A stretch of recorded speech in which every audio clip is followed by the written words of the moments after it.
Hello everyone, welcome to my new video. Kung bago ka lang dito sa channel ko, please subscribe. Ngayon ipapakita ko sa inyo kung paano i-connect itong Ugreen Smart Tag dito sa iPhone natin. Ang unang gawin natin, i-on natin muna itong Ugreen Smart Tag. Ang powered button ng 2 seconds. Ayan. Pa-press natin ang power button ng 2 seconds. Nag-blink na siya at tumutunog, ibig sabihin naka-on. Tapos punta tayo sa cellphone natin, sa iPhone. Kailangan naka-on yung Bluetooth at saka Wi-Fi. Tapos punta tayo sa Find My application. Add item.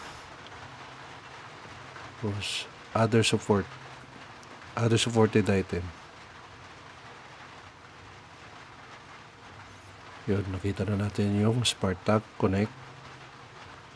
Tapos ipapangalan natin sa kung anong item. Lalagay natin Lofi Sling Bag.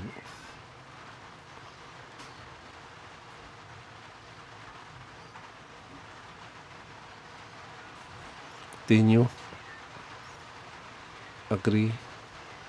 Yun. Ito yung mga details niya. Lofi Sling Bag with you. Direction in maps. Play sound. Find your item by playing a sound from your phone. Lose mode.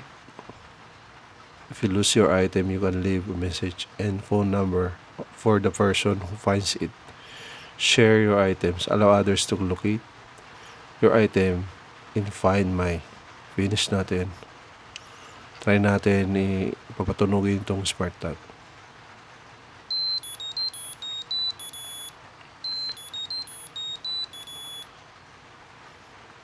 Try natin 3 feet away yung Smart Tag natin.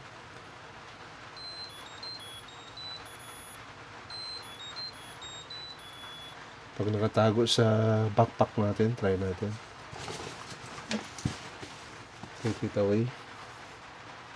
Kung rinig pa rin.